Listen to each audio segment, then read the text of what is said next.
You need to be very aggressive with cancer. Once you know you have it, do something about it. I first became a cancer patient in 1992, diagnosed with prostate cancer, and with a good prognosis that it was reasonably early and that there was a good chance of surviving. My second cancer was 5 years later, diagnosed as colon cancer, and the same prognosis that they weren't sure, but they felt like, maybe a quick operation might correct it. So they took half of my colon, and I've been cancer-free ever since. So I guess you could call me a long-term survivor. The second time through, as I recall, it was kind of very sudden in terms of the diagnosis, and because I was totally prepped and everything, and I had a good surgeon, I elected to go ahead and have the major surgery done immediately. The thing that I just set aside, and I said, well, gee whiz, I survived the first one. I think the odds are pretty good I might survive this one too. And let's go for it.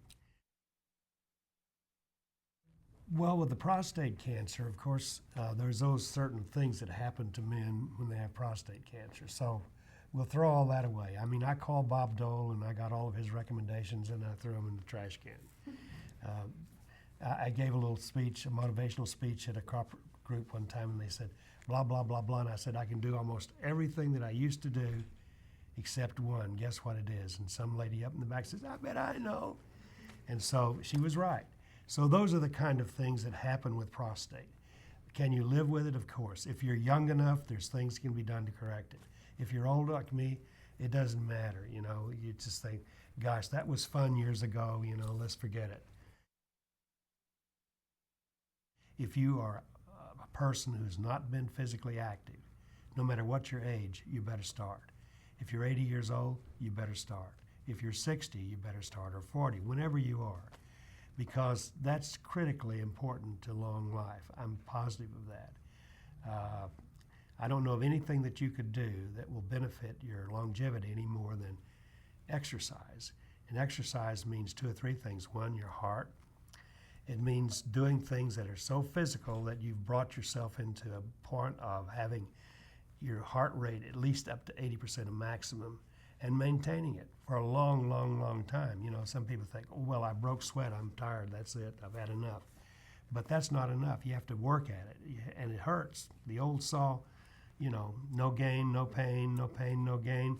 Well, that's absolutely true, and it's true all the way through life.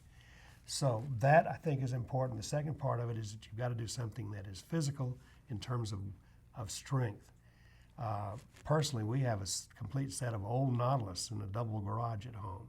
Both my wife and I, and she's 81, we both work out 3 times a week. Now, can I lift as much weight as I did 15 years ago or 10 years ago? No, but I'm still lifting weights, and I'm going to keep lifting weights. In fact, I want them to put some of those weights in my casket. Take them with me. My name is Charles Fletcher, and I'm 80 years old, and I'm an 11-year cancer survivor.